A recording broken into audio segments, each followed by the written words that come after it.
Alors, ce qui caractérise une montagne, une chaîne de montagnes, parce qu'en fait il y a plusieurs montagnes dans la chaîne de montagnes des Alpes, plusieurs orogènes aussi, hein. Montagne orogène, c'est exactement la même chose.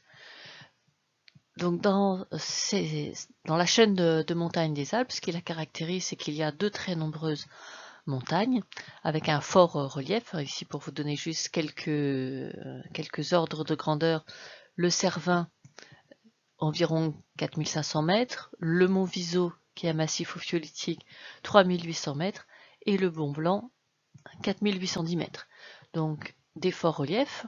Les géologues parlent de relief positif puisqu'ils considèrent qu'il y a aussi des reliefs négatifs, comme par exemple tous les fonds océaniques sont des reliefs négatifs. Et donc, suivant ce que vous savez déjà sur les ostasies, on va montrer que chaque fois qu'on a un relief positif, il y a effectivement une racine crustale en profondeur qui permet d'équilibrer tout ça selon les règles de l'isostasie.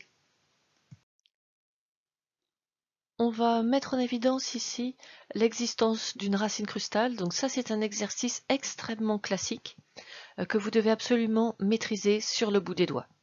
Donc on le refait ici à propos des Alpes, il faut vraiment être incollable sur ce genre d'exercice. C'est vraiment la base. Chaque fois qu'on veut mettre en évidence une racine crustale, la technique c'est d'utiliser la gravimétrie et en particulier les anomalies de Bouguer. Parce que les anomalies de Bouguer est ce qui vous permet de mettre en évidence l'existence d'une racine crustale. Donc je vous rappelle comment fonctionnent les anomalies de Bouguer. On se situe quelque part dans les Alpes. Par exemple, on a fait la mesure ici sur le Mont Blanc. On est à 4810 mètres. Ça, c'est la mesure de gravité brute. Je vais ensuite faire tous les calculs pour obtenir la valeur de l'anomalie de Bouguer. Donc si c'est une anomalie, chaque fois que vous avez le terme anomalie, c'est que l'on compare par rapport à une référence. Donc il faut que vous connaissiez par cœur la référence. Donc ici la référence dans le cas des anomalies gravimétriques, c'est une croûte continentale qui fasse 30 km d'épaisseur.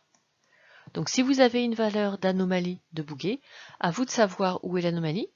Donc peut-être que ce n'est pas une croûte continentale que vous êtes en train de mesurer, vous êtes en train de travailler par exemple en domaine océanique, ou peut-être que ce n'est pas 30 km d'épaisseur. Donc on va prendre une mesure, la mesure de gravité, et pour avoir une anomalie, on va toujours la soustraire à cette valeur de référence. Et ensuite, on va faire des corrections, différentes les unes des autres, pour obtenir différentes informations. Donc la première chose que l'on pourrait faire, c'est juste tenir compte du fait qu'on est à 4810 mètres et non pas à l'altitude zéro.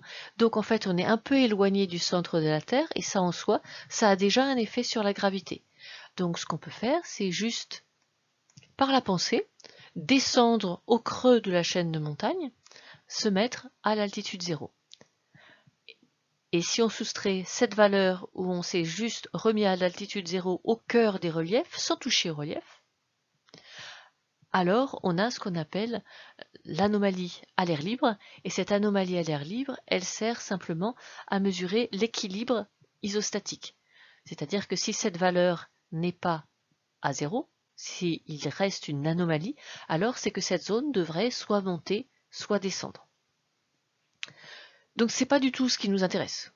Nous souhaitons montrer l'existence d'une racine crustale, pas si la montagne est censée monter ou descendre le jour où elle pourra atteindre son équilibre. Donc pour ça, on va faire d'autres corrections nous permettant d'atteindre la valeur de l'anomalie de Bouguer. Pour avoir la valeur de l'anomalie de Bouguer, on va tenir compte du fait que, certes, se placer à l'altitude zéro, c'est déjà une bonne chose, mais on a toujours 4810 mètres de roche au-dessus de la tête. Donc ce qu'on va faire, c'est tout simplement supprimer par la pensée toute la chaîne de montagnes qui est présente au-dessus de l'altitude zéro. Donc on enlève toute la masse due à ces roches. Et puis, comme il y a d'autres montagnes à proximité, elles peuvent avoir aussi un effet sur la valeur de la gravité que l'on mesure ici. Donc on va aussi les raser. Et s'il y avait un creux, un trou, on l'aurait comblé. Donc on enlève tous les reliefs avoisinants. Et donc le résultat, c'est qu'en fait, tout se passe comme si on avait complètement rasé la montagne. On rase la montagne et on regarde si, en ce point, soustrait de la valeur de référence sur 30 km d'épaisseur, est-ce qu'il existe une anomalie ou pas? Si la zone sur laquelle je travaille, pardon, j'ai mal dessiné, a elle aussi 30 km d'épaisseur, vous voyez que mon anomalie de Bouguer serait parfaitement nulle, parce que j'ai enlevé toute la montagne qui était au-dessus. Alors regardons ce qui se passe dans le cas des Alpes. Donc ce qu'on voit, c'est que globalement, dans tout ce secteur, les anomalies sont négatives. La MIGAL, c'est notre unité de mesure d'anomalies gravimétriques. Alors il faut l'interpréter. Souvent on se dit, puisque j'ai une anomalie gravimétrique négative, ça veut dire que j'ai moins de masse que ce qui est attendu dans le modèle de 30 km de croûte continentale. Donc si j'ai moins de masse, c'est que j'ai moins de croûte. Donc au lieu d'avoir 30 km, peut-être que par exemple, je n'ai que 10 km. Seulement, il n'y a pas un trou ici, sous vos 10 km. C'est pas de l'air, ça flotte pas. Donc ici, vous avez de la péridotite. Donc concrètement, qu'est-ce que vous avez fait? Vous avez remplacé 20 km de croûte continentale par 20 km de péridotite. Mais la péridotite, c'est plus dense. Donc bien évidemment, ici, vous obtenez quelque chose qui est plus lourd, donc qui a plus de masse, que la référence. Et donc là, au contraire, vous avez une anomalie gravimétrique positive. Ce que l'on voit dans ce petit secteur des Alpes. Donc là, on a un petit secteur des Alpes où effectivement, on attend une anomalie positive. Si vous voulez une anomalie négative, au contraire, il va falloir mettre bien plus que 30 km de croûte, disons par exemple 50. Si j'ai 50 km de croûte continentale, quand je vais comparer ça à la référence a 30 km de croûte continentale peu dense, et elle a 20 km de péridotite, donc la référence sera plus dense que ma valeur mesurée, corrigée, et donc mon anomalie sera négative. Donc toute la zone ici d'anomalie négative montre une racine crustale, c'est-à-dire que la croûte a plus que 30 km d'épaisseur. Donc faites bien attention à ce raisonnement, et il ne faut vraiment pas avoir un instant d'hésitation. Une anomalie gravimétrique négative montre que j'ai moins de masse que ce qui est attendu dans un modèle de 30 km de croûte continentale.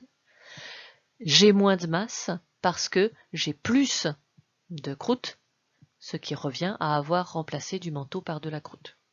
N'oubliez pas, il n'y a pas de trou, les roches ne volent pas dans la lithosphère. Si vous amincissez la croûte, c'est que vous l'avez remplacée par du manteau.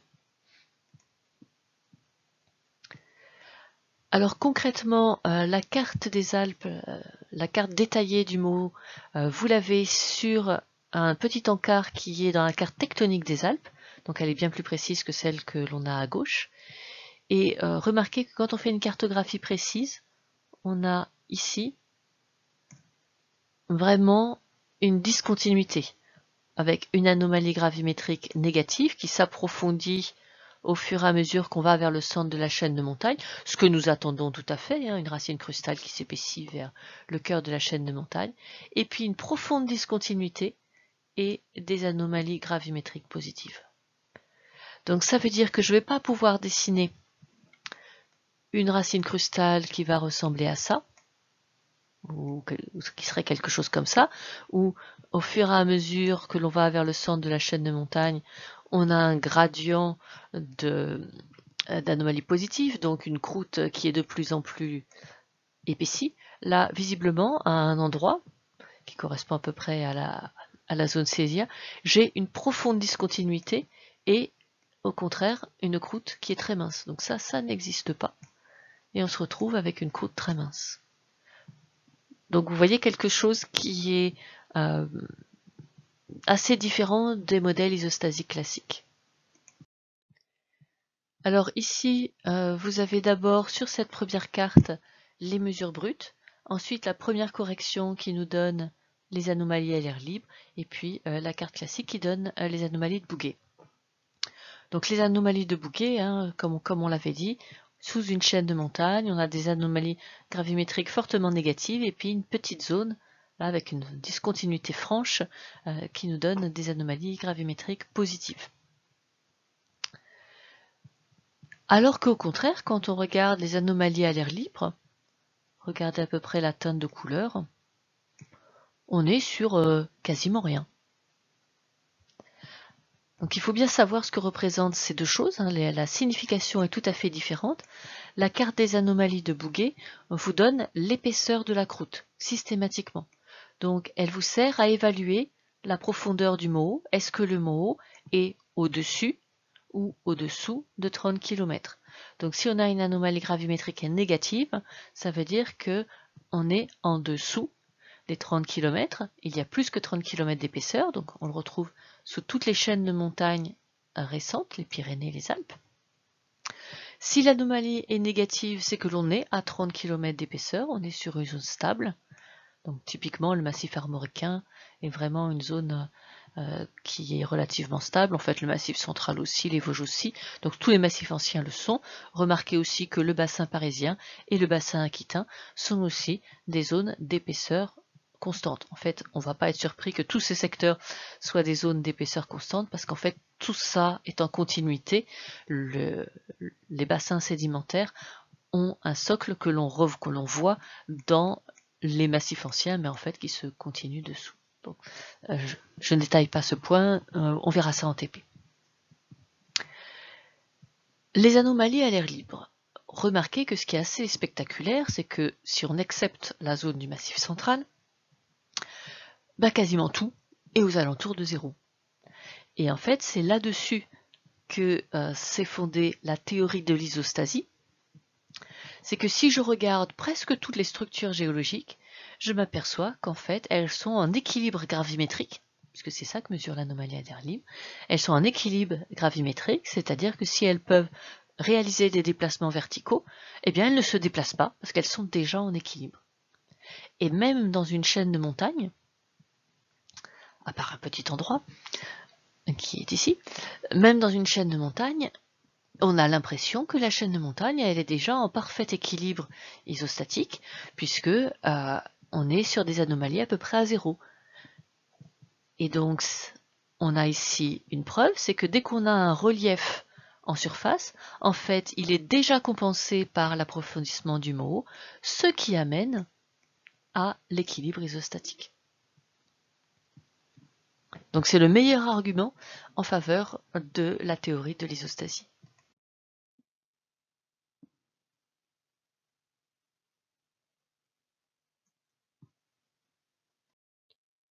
Alors donnons des arguments en faveur de cette théorie de la racine crustale, puisque pour le moment nous n'avons que des données assez indirectes, que sont les données gravimétriques. Est-ce qu'on peut avoir des données directes en travaillant cette fois-ci sur le profil sismique? Donc c'est un profil sismique qui a été fait à travers toute la croûte, et comme l'écorce superficielle de la Terre s'appelle une écorce, ils ont fait un jeu de mots pour que les anagrammes de la technique de réfraction et de réflexion sismique pour l'étude de la croûte continentale donnent l'acronyme d'écorce. Donc ici, on va prendre ce profil de réflexion et de réfraction sismique à travers les Alpes pour donner des arguments en faveur de l'existence concrète de cette racine crustale, puisque s'il existe une racine crustale, je dois pouvoir le voir. Puisque c'est de la croûte, je dois pouvoir voir l'approfondissement du Moho. Le Moho va faire un très bon réflecteur sismique, puisque par définition, c'est le meilleur réflecteur sismique que l'on rencontre à partir de la surface. Alors ici, il est déjà un petit peu interprété, mais il est encore largement brut. Donc c'est une coupe qui se fait selon le trait qui est indiqué ici. Donc ça a demandé beaucoup de travail, tout un tas de camions qui ont traversé les Alpes en créant pour certains des ondes sismiques, pour d'autres en enregistrant les ondes sismiques produites par les premiers camions. Et on a regardé comment les ondes sismiques étaient propagées à travers les Alpes et où est-ce qu'on pouvait enregistrer des réflecteurs ou carrément des surfaces de réfraction. Et donc chaque réflecteur apparaît ici, sous forme de ces petits points, c'est quand on a repéré des réflecteurs sismiques. Donc on se dit qu'a priori la chose va être relativement simple, on va pouvoir transformer ce profil en une interprétation en termes de pétrologie, donc de roche. Donc pour ça, la première chose à faire, c'est de convertir les temps de transmission des ondes en kilomètres. Donc ici on a la chance que ce soit déjà fait, on n'a pas besoin de convertir les temps doubles en kilomètres, c'est fait pour nous. Et on repère ici tout un tas de réflecteurs sismiques qui sont présents et qui sont absents, complètement absents en dessous. On repère une zone avec beaucoup de réflecteurs sismiques par rapport à une zone au-dessus où il y en a un petit peu moins. Donc là, on trouve au-dessus, en fait, des roches qui sont a priori des roches magmatiques de type granit, non déformées. Elles sont isotropes, donc elles vont pas beaucoup faire de réfraction sismique. Et puis en dessous, il est probable qu'on ait affaire à des gneiss qui sont déformées, qui sont litées, avec donc des déformations orientées, et qui vont faire des plans de schistosité qui sont susceptibles, eux, d'être de bien meilleurs réfracteurs sismiques. Et puis les lignes qui sont des bons réflecteurs sismiques ici, a priori, c'est le MOO. Et ensuite, on retombe sur de la péridotite isotrope, qui est un très mauvais réflecteur sismique. Par rapport à nos connaissances, cette interprétation n'est pas complètement aberrante. On a un bon réflecteur sismique ici aussi. Donc là, on peut proposer qu'il y ait un fort contraste de vitesse de propagation des ondes entre les roches du dessus et les roches du dessous. Donc on va interpréter ces roches-là comme étant la couverture sédimentaire. Donc une couverture sédimentaire de quelques kilomètres, ça paraît une hypothèse tout à fait raisonnable selon nos connaissances. Ensuite, on propose une croûte fragile magmatique de 20 km de profondeur, puis une roche métamorphique ductile de 10 km de profondeur. C'est en accord avec nos connaissances. Donc là, on est dans la zone périphérique. Et bien sûr, on s'attend à justement avoir une croûte normale de 30 km d'épaisseur. On voit que ce que nous avons interprété comme étant le mont Haut s'approfondit au fur et à mesure que l'on va vers le centre de la chaîne de montagnes, qu'on commence à se rapprocher de la Vanoise, qui est ici. Donc ça paraît aussi tout à fait satisfaisant. Mais on retrouve exactement le même contraste entre toute une série de réflecteurs sismiques très très présents et une zone qui ne réfléchit pas. Donc a priori, on doit l'interpréter de la même manière. Il n'y a pas de raison de changer de raisonnement parce qu'on a changé d'endroit. Donc c'est la même chose, c'est toujours le mot, le contraste entre une croûte qui fera à peu près 25 km de profondeur et le manteau. Mais ça veut dire que si on prend une verticale ici, on rencontre deux fois le mot. Donc là, on a une zone de croûte, on ne sait pas bien où elle s'arrête, on ne sait pas trop comment ça se passe par ici. Et il y a un peu de manteau qui serait coincé entre deux zones de croûte. On retrouve ici, pareil, le mot, si ce n'est qu'il a une forme extrêmement incurvée. Puis là, il nous semble qu'il y est aussi. Puis on a à nouveau une zone avec très peu de réflecteurs sismiques. La question est, est-ce qu'il s'agit de péridotite ou pas? Alors vous voyez que juste avec ce profil sismique, c'est loin d'être évident. Mais rappelez-vous l'anomalie de Bouguer. On avait des anomalies de Bouguer positives ici tout le long. Et puis brusquement, une zone de très forte anomalie négative. Si j'interprète la présence de ces petits réflecteurs sismiques comme étant le mot, je me retrouve avec une croûte de 20 km d'épaisseur, donc a priori une anomalie très très très faiblement négative. Je n'ai pas la forte anomalie négative que j'ai repérée sur le profil de Bouguer. Donc je suis bien obligé d'interpréter cette zone comme étant du manteau plus dense à l'origine de cette très forte anomalie. Alors que devient exactement la croûte qui est là? Vous voyez que avec le seul profil, c'est pas très clair. Peut-être qu'il faut l'arrêter quelque part par ici. Donc si je prends le joli modèle que vous aviez fait grâce à l'isostasie en première année, avec une croûte continentale qui s'approfondit jusqu'au cœur de la chaîne de montagne. La moitié de la chaîne de montagne, c'est à peu près par ici. Vous voyez que le problème, c'est que c'est beaucoup plus accidenté que ça. Il y a des morceaux de manteau, comme ici, il y a un peu de manteau qui peut être coincé entre deux couches de croûte, et il peut y avoir des zones déchirées dans lesquelles il y a aussi quelques coins de manteau. Repérez au passage dans vos dessins. Ça, c'est le relief. Donc le relief, pas plus que 5 km de hauteur, donc n'exagérez pas. Par contre, la racine crustale est bien plus marquée que le relief. Donc ne dessinez jamais quelque chose de symétrique comme ça, hein, c'est pas possible.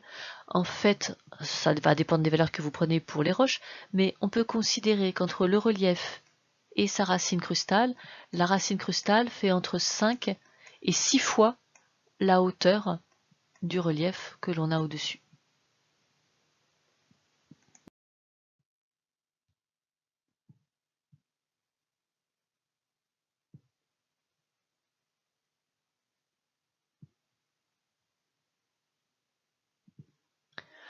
Alors souvent l'exercice ne vous sera pas donné comme je l'ai fait avec un profil écorce complètement brut, parce que c'est un petit peu difficile. Ça ce serait seulement pour G2E, mais probablement pas pour l'agro.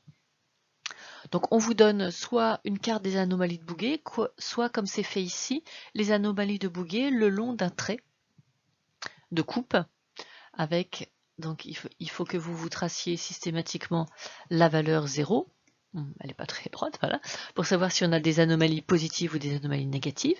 Donc ça, il va falloir interpréter cette zone d'anomalie positive, puisque tout est logique jusque-là, on a un approfondissement, tout va bien, hein, c'est la racine crustale s'approfondit vers le centre de la chaîne de montagne, tout est logique, mais pas ici. Alors que ne dites surtout pas qu'on est redescendu en plaine, nous ne sommes pas encore en plaine, la plaine du Pô va commencer seulement par ici, et on a toute cette zone où on a une réduction de l'anomalie, alors qu'on a encore des reliefs. Donc c'est pas un problème de perte de relief à cet endroit-là.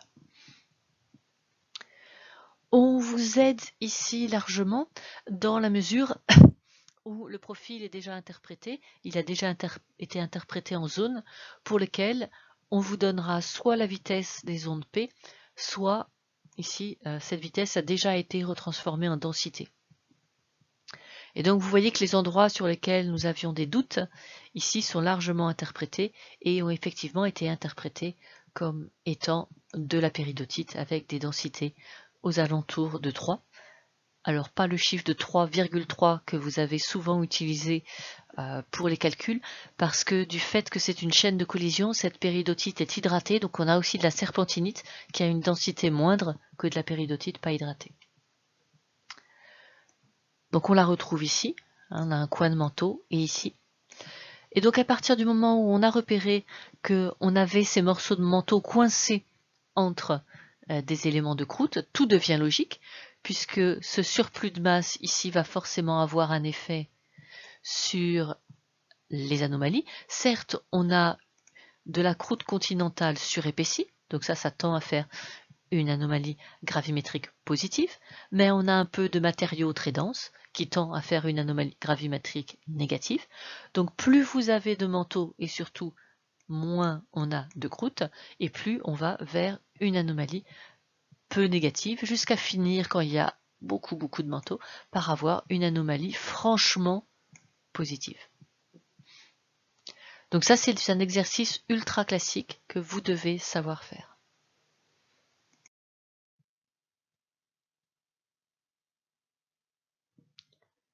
Alors si on s'intéresse maintenant aux anomalies gravimétriques à l'air libre, on va pouvoir travailler sur la notion d'équilibre. Est-ce que dans une chaîne de montagne, on peut appliquer, comme je l'ai fait précédemment, est-ce qu'on peut vraiment appliquer l'isostasie? Je vous rappelle que le principe fondamental de l'isostasie, avant de vous lancer dans le moindre calcul, ce que vous devez dire, c'est si cette zone est à l'équilibre sur une surface de compensation, alors je peux comparer deux colonnes de roches qui sont au-dessus de cette surface de compensation. Mais donc vous voyez que vous supposez qu'il y a un équilibre qui existe et que on est dans une situation d'équilibre pour faire le calcul. Alors dans une chaîne de montagne, il y a beaucoup d'endroits où on pourra faire l'équilibre, on pourra faire cette hypothèse d'équilibre. Donc on l'a vu, toute cette zone pour laquelle on a de la croûte avec parfois un petit peu de manteau qui est coincé, mais globalement on est dans une zone où quand on regarde les anomalies gravimétriques à l'air libre, on n'est pas loin de zéro, ça pose pas vraiment de problème. Par contre, pour la zone où le manteau est coincé, c'est cette zone ici, quand on calcule les anomalies gravimétriques à l'air libre, elles ne sont pas nulles, et c'est tout à fait logique. Cette zone est à une altitude qui n'est pas négative, qui est même positive. C'est la zone d'Ivray, on descend tout doucement vers la plaine du Pô, mais on n'y est pas encore, on est encore à plusieurs centaines de mètres d'altitude. Or, si vous faites le calcul, une zone où il y a quasiment que du manteau, ici on a une remontée de manteau et puis on a tout un coin de manteau qui est très important, une zone où on a autant de manteau, elle devrait être à une altitude négative. Or, elle ne l'est pas. Donc ça veut dire que si aujourd'hui on peut marcher dessus et qu'elle n'est pas à une altitude négative, ça veut dire qu'elle n'est pas à l'équilibre. Pourquoi elle n'est pas à l'équilibre? C'est parce qu'on est dans une chaîne de montagne. Dans une chaîne de montagne, vous avez des contraintes compressives qui peuvent tout à fait empêcher certaines zones de la chaîne de montagne d'avoir des mouvements verticaux. Donc cette zone de l'Ivray, elle est maintenue artificiellement en hauteur par les contraintes tectoniques. Et quand la chaîne va se réétendre, va se réétaler, les contraintes tectoniques vont s'amoindrir, ce qui est le cas actuellement, quand elles seront encore plus faibles qu'actuellement, eh bien il est probable que cette zone va subir une subsidence selon les règles de l'isostasie. Donc méfiez-vous quand vous appliquez l'isostasie dans une chaîne de montagne. C'est une hypothèse qui à certains endroits n'est pas vérifiée.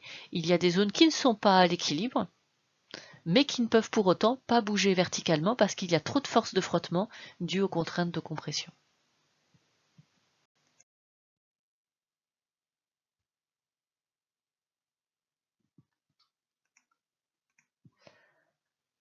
Donc on s'attend pour une chaîne de montagne à toujours voir une racine crustale épaissie, donc racine crustale c'est-à-dire plus que 30 km d'épaisseur. Une façon très très simple de la détecter, ce sont les anomalies gravimétriques, c'est vraiment le plus courant, ce qui demande le moins de travail, ou éventuellement une campagne de travail sismique pour mesurer les réflecteurs et les sites de réfraction. Alors ça demande beaucoup de matériel. Donc par exemple dans une chaîne comme l'Himalaya, on a mesuré presque partout les anomalies gravimétriques et à de très peu d'endroits, on a réussi à faire un profil crustal comme celui que je vous ai montré pour les Alpes. La racine crustale pour les Alpes, elle est de 50 km à peu près, puisqu'on n'est pas sur un relief très important, hein. On est sur des reliefs maximum de 5 km. Donc ne généralisez pas, puisque on peut avoir des racines crustales bien plus importantes si les reliefs sont plus importants. Donc si on vous donne un exercice de transposition à l'Himalaya, ne soyez pas surpris de voir des racines crustales de 80 km d'épaisseur, ce qui permettra d'expliquer des reliefs beaucoup plus importants. Donc vous ferez attention que là il y a une erreur. 8 km c'est justement l'Himalaya et au contraire, pour les Alpes, on est sur des reliefs seulement de l'ordre de 5 km. Comme il s'agit d'une chaîne de montagnes de collision, elle s'est formée par le passage d'une plaque sous une autre, donc elle est totalement dissymétrique. Vous avez vu que à l'ouest, quand on va de l'ouest vers le centre de la chaîne de montagne, ça s'approfondit progressivement, mais qu'on n'a pas du tout la même chose à l'est. On a montré aussi qu'il n'y a pas d'isostasie dans la zone de l'Ivray parce que ce bloc ne peut pas bouger du tout. Ce bloc en fait est coincé en hauteur et n'est pas à l'équilibre isostatique. Donc ce qu'on va essayer d'expliquer maintenant, c'est pourquoi on a une dissymétrie de cette racine et comment cette racine se forme lors de la formation d'une chaîne de montagne.